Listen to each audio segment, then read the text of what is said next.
搬去奥斯汀其实也是一个跳出一个现有舒适圈的一个开始的第一步，然后从奥斯汀开始，我们就去了，其实我们去了很多国家呀、地区啊，然后我就看到了很多不一样的地方。然后麦克说，因为奥斯汀是下一个西雅图啊。努力做实在做人，大家好，我是麦克姐。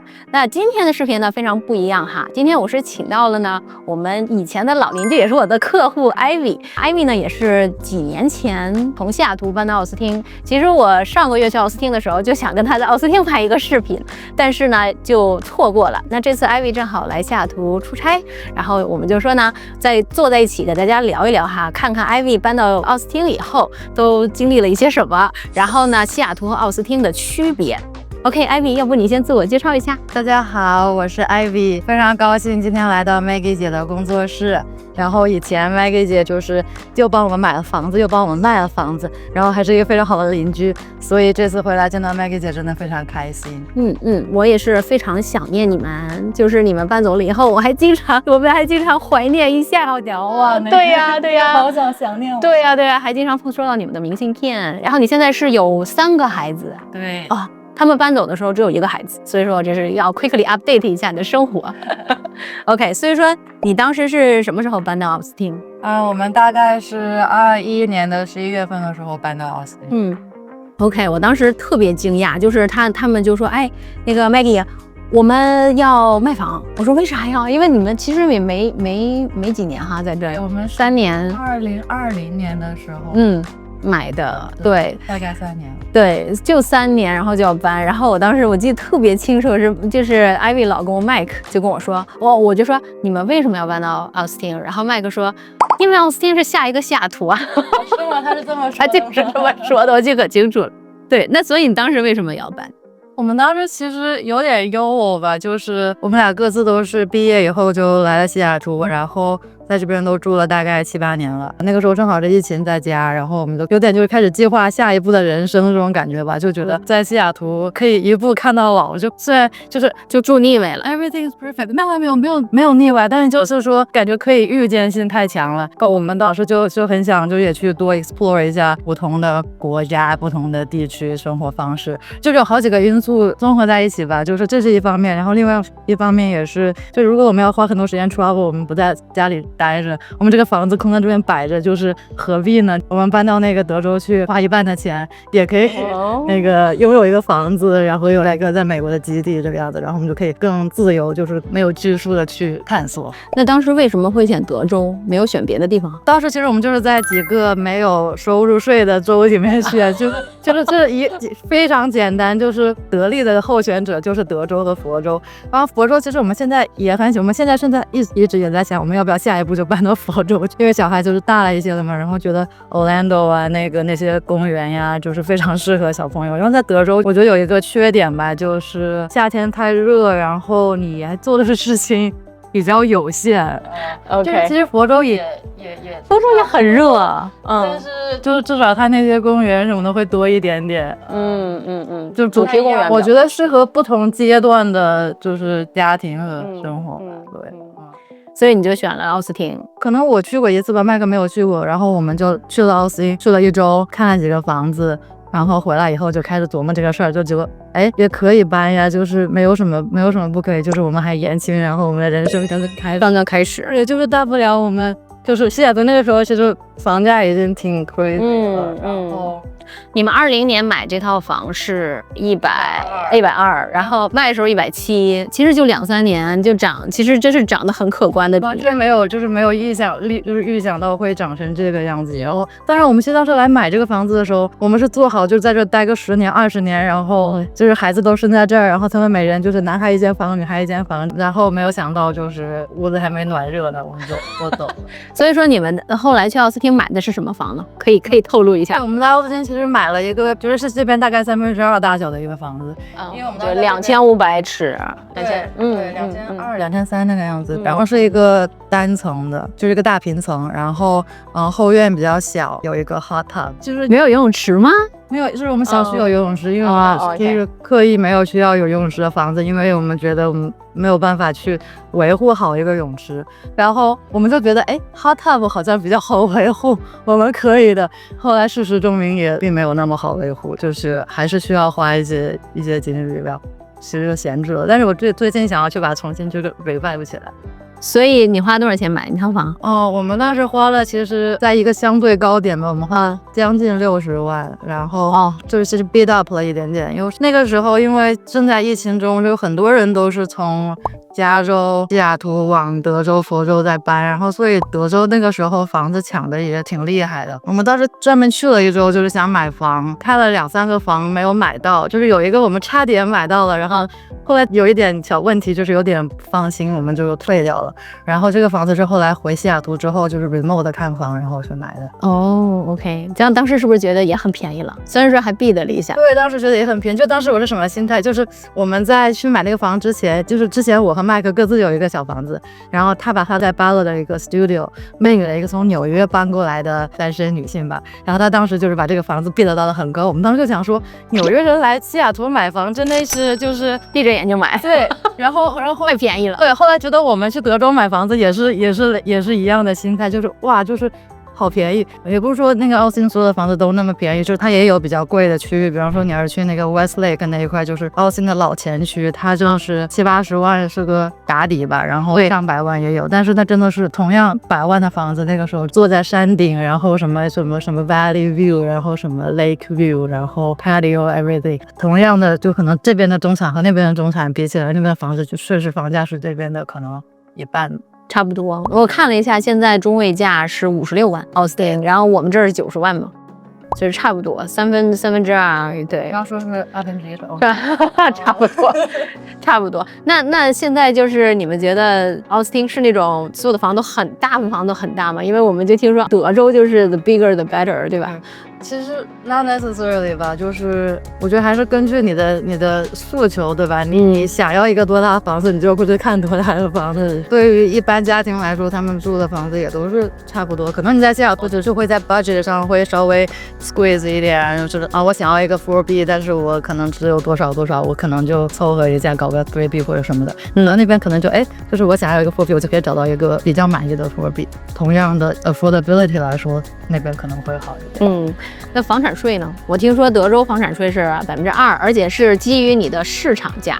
我们这块是政府估价嘛，1%，政府估价比市场价要低个20%左右是很正常的。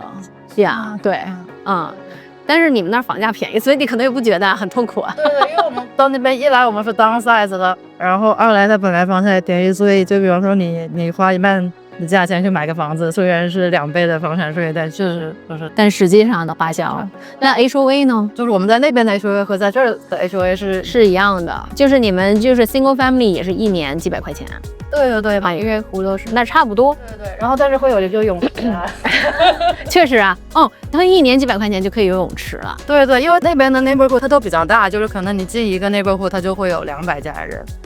但是我不觉得，就你不会觉得很拥挤，因为地大，然后就是都铺开来，然后我们那边是大概有3个小区是贴在一起的，然后那每个小区都有自己的泳池，你也进不去别人的，他们也进不去你的，因为是那个 gated。都是 gated。对，但是 playground 是 shared 的，然后不会很拥挤，然后也非常 accessible。那边华人的比例呢？我看了一下西雅图的华人比例是14%，然后奥斯汀从数据看啊9%。你觉得有这个差距吗？就是华人的，比如说你们小区的华人比例这样子？我觉得是有的，但是我觉得那个我的观察可能有一点 bias 的，因为就是我的生活圈就是在这边，当然是华人为主，因为我在这边就是刚开始工作的时候在这边，然后就是学生时代的朋友也是在这边，就是整个朋友圈是从华人的朋友圈里面建起来的。但我们到那边去的时候，就是相当于是 start fresh， 然后所以我们是从 neighbor 呀什么的开始去认识人，而且我们住的也是一个相对来说白一些，但是现在可能会华人和印度人会稍微多一点点，但是还是以那个就是美国本土人为主的一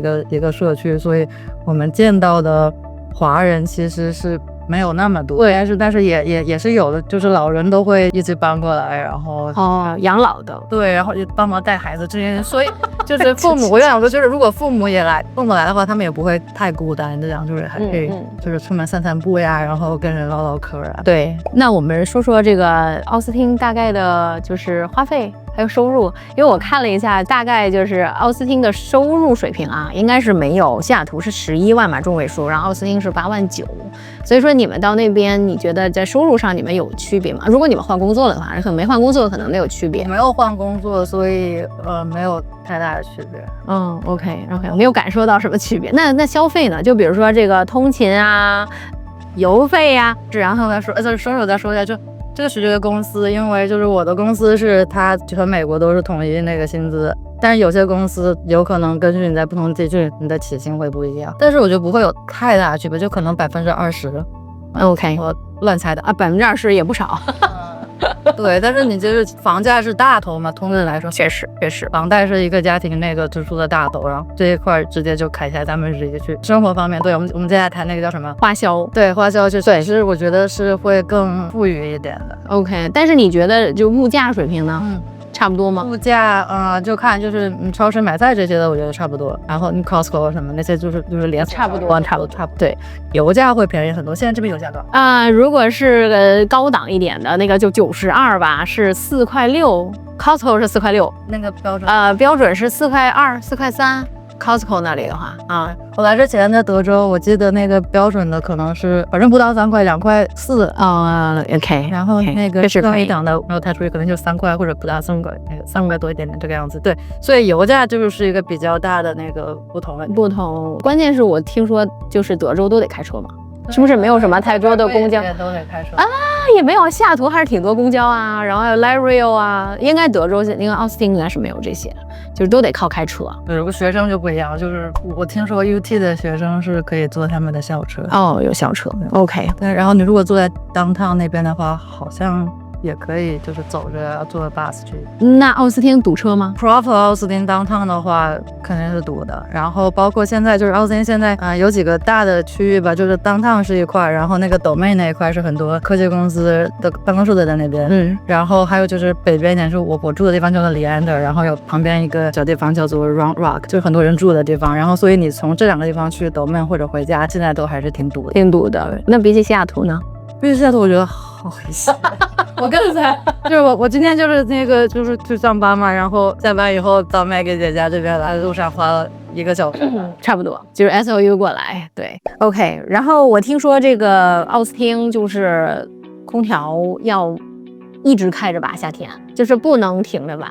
反正我去那几天可是热的我要死，我是5月就一直开着，空调就是必需品。 It's there, you don't even notice it。对。那你们夏天带娃就不出门吗？下午吃完晚饭那个取决于出去干什么，就如果就是他们现在有时候挺爱去游泳的，然后我们就5、6点，然后太阳还没有完全下去，就是不会太冷的去。跟我以前住北京差不多，就是到傍晚才遛弯什么的。对，或者就是要么就是吃完饭，然后就是出去个小公园什么的。我觉得德州这些就是公共设施，就是小孩子来说，公共的场所呀还是挺好的，挺多的。西雅图这边可能是我当时是探索的不多，没有那么多，觉得对，就是或者就是走路能到，就是德州基本上每一个小区都会有一个自己的 playground， 有些没有泳池，但是 playground 基本上都是标配，好一点差一点它多少有一个。确实，因为这有一些老的社区就不行，就 Bellevue 的一些社区。那你搬到德州，觉得有没有什么文化冲击？就我听说德州的民风很彪悍啊。彪悍我觉得我没有不觉得，就是挺淳朴的，而且很热情，就是真的是热情似火。就跟那个 Seattle Freeze 不一样。对，就是我觉得我们到那之前其实都没有意识到说 Seattle it's a real thing。对，就是因为就是你们平时大家也挺友善的，就是也会给人打招呼干嘛的，但到德州可能就是更热情一点，更热情。而且我觉得因为阳光比较多，就是下雨也少，然后大家都很愿意在外面，经常就是我们出门推小孩遛个弯，或者是就是去门口拿个信，然后就会发现碰到一家邻居坐在门口聊天，然后你就会去跟他聊一聊，然后认识很多邻居。OK， OK，这个的确是，我觉得西雅图的这个天气还是影响了一些社交啊，多多少少影响一些社交。对，就感觉会困难一点，就是所有事情你都是要去提前去计划，然后去跟人约一下，或者是去干嘛。所以你觉得奥斯汀的整体生活节奏慢一些吗？对，而且我觉得整体的那个焦虑感会低一些，可能因为房价便宜点儿，会不会焦虑感主要来自于房价？我觉得一个是房价，一个是教育吧，都是哪里都有卷的人嘛。但是我感觉在我们接触到的德州的邻居来说，大家就都不是说孩子一定要上私校，一定要妈当一定要干嘛，他们很多就是上家门口的公校，然后在门口的 daycare， 然后就都很开心。那说起教育，你们觉得比起西雅图来说，奥斯汀的教育怎么样？就是对你们宝宝还比较小。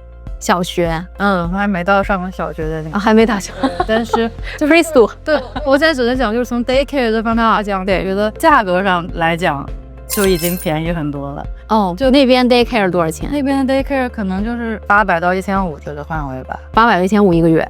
哦，那便宜很多，我们这要2000以上。对对，我们确实也没有没有花太多时间那个 research， 因为我就是也不是很爱，就是 Ivy 是非常随性的，非常那个 spontaneous。对，然后那个我就当时听我有个西雅图的朋友说，他们小孩上的是高德，然后我一看，哎，我们家门口有一家高德，那个我就去问了一下，然后人家说啊，就是我们当时可能是我们11月搬过去的，然后可能就是1月2月去问的吧，就已经很不着急，然后他们说8月份开学你们可以来，那个时候肯定有位置，也不用排队。对，就可能要小排一下，但是不是很多，而且就是也有一些选择，就是没有说是你要出生之前就是排队啊。我们这儿也不是所有的，我觉得高德是不需要排队的这块。这块好像，反正我当时去的时候 ，Boston 有几家嘛，我去问的时候还行，但现在也不知道啦，现在也挺卷的。对，而且我现在好像都是2000多、2500。对，2000、2500，对。这个比较深，因为它是同一家 chain。对，我们那边就是1400是全天，然后1000是半天这样。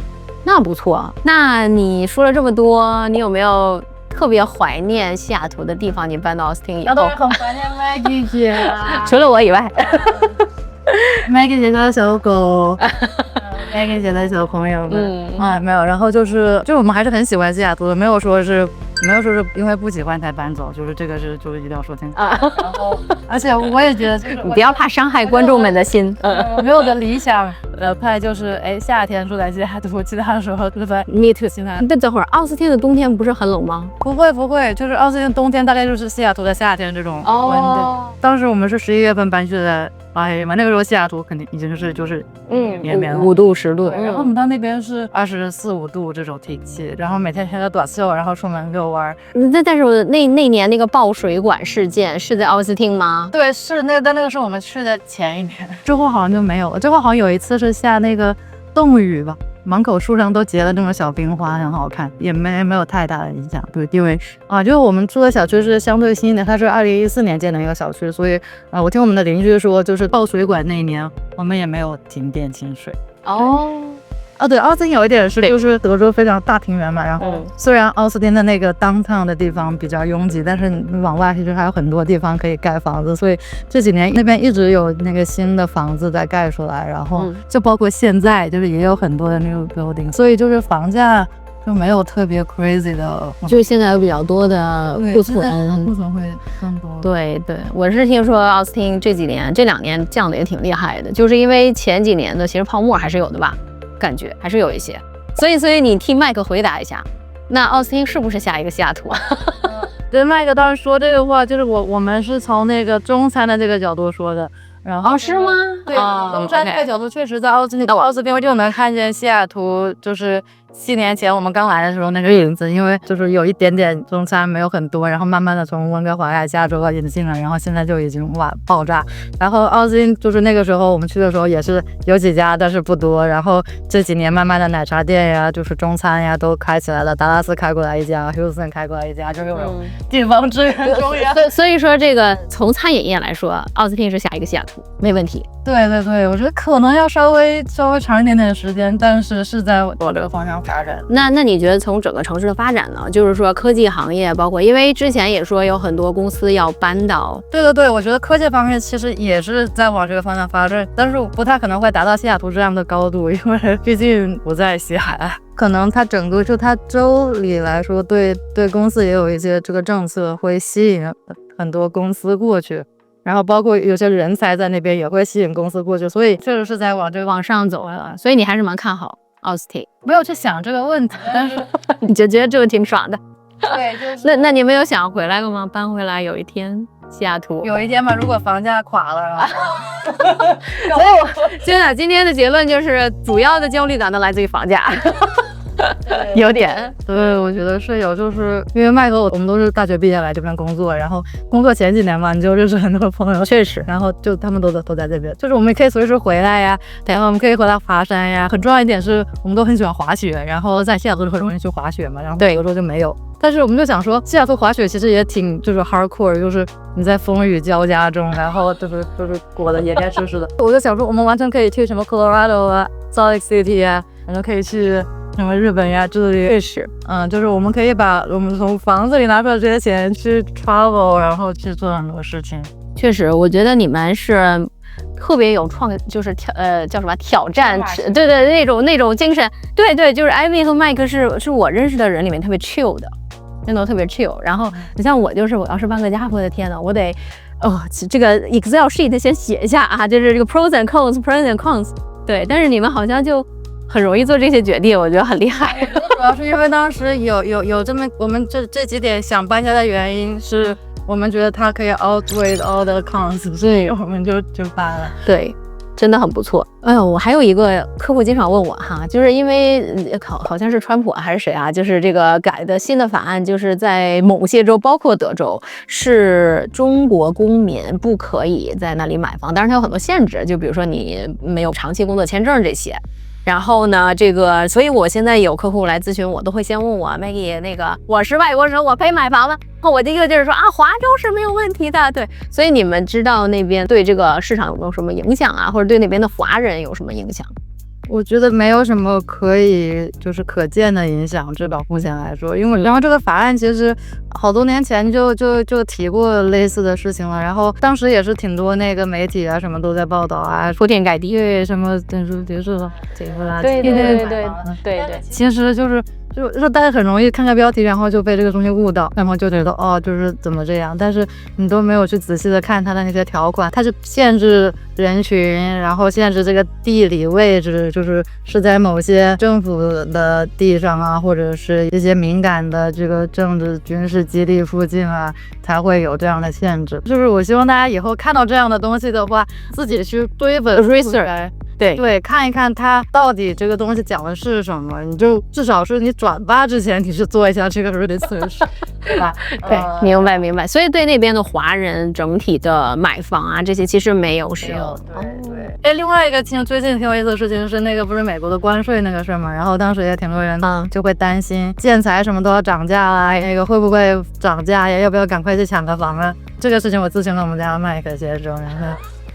对，他一个是这方面专家，对，他对这个国际经济这个事情是比较了解嘛，然后他就会，就是可能他的意见就会觉得说，关税是一方面，但是这个房价其实是很多方作用的结果，然后你有库存，你有供需，然后你加上你关税，就是其实他们可能是一个动态平衡或者不平衡。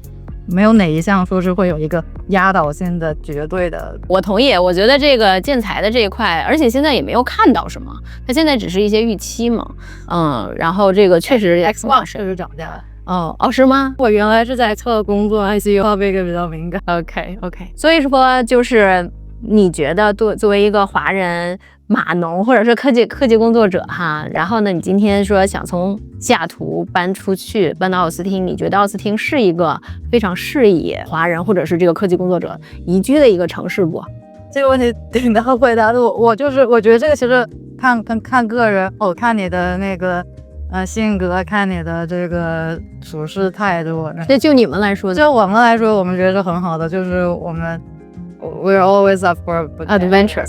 对。所以就是我们不会说去后悔什么选择，因为我们都是非常 open minded 的，我们会觉得我们是去体验一个新的地方，然后我们去尽量融入新的地方。有一点我觉得挺有意思，就是你在不同的地方，你的生活方式和你的思维方式其实也会不一样，对，可以 refresh 一下。对，就是没有办法说一个 exactly one to one mapping out 这个西雅图的事情，然后奥斯汀的事情，它不是分一个高下什么的，因为那对你整个环境都不一样。我不会说是去推荐你们去往这边搬，或者是往那边搬，因为真的就是都是个人的选择。然后对，你要去衡量这个事情对你来说你会不会开心吧？我觉得就是个很简单的一个对，我觉得肯定是各有好处，各有千秋了，对吧？因为奥斯汀的确是房价便宜，然后幸福感可能会高一些，然后喜欢阳光的人，对吧？就会很喜欢。然后西雅图有没有什么你真的放不下的东西？对呀，就是像我要是放不下的话，就是西雅图的天气，我确实受不了奥斯汀那个天儿。我觉得的确是啊，就是没有什么哪个城市比哪个城市好，但是呢，就是我很 respect 你们，就是愿意去挑战一下自己，然后去开创一个新的生活，然后生活方式在另外一个城市，的确会给自己一些新的 perspective， 最起码搬去奥斯汀其实也是一个跳出一个现有舒适圈的一个开始的第一步。然后从奥斯汀开始，我们就去了，其实我们去了很多国家呀、地区啊，然后我就看到了很多不一样的地方。比方说我们在南美待了很长时间，我们去年去了圣地亚哥，然后我就觉得哇，这个地方跟北美的感觉其实挺像，就是它很不像其他的南美，它给我们一种非常北美、非常 Vancouver、Seattle 的感觉，因为就它就在城市里就可以看到雪山，然后高楼大厦，的确是。OK， 非常感谢艾薇今天花时间跟我们聊天儿。那如果你对奥斯汀有什么问题呢？您欢迎在评论区里面给我们留言。那您更喜欢哪个城市呢？也可以跟我们做一些讨论。然后我们今天就非常感谢艾薇，然后希望她在奥斯汀过得幸福开心，希望下次还可以见到你。对，谢谢大家 ，OK， 拜拜。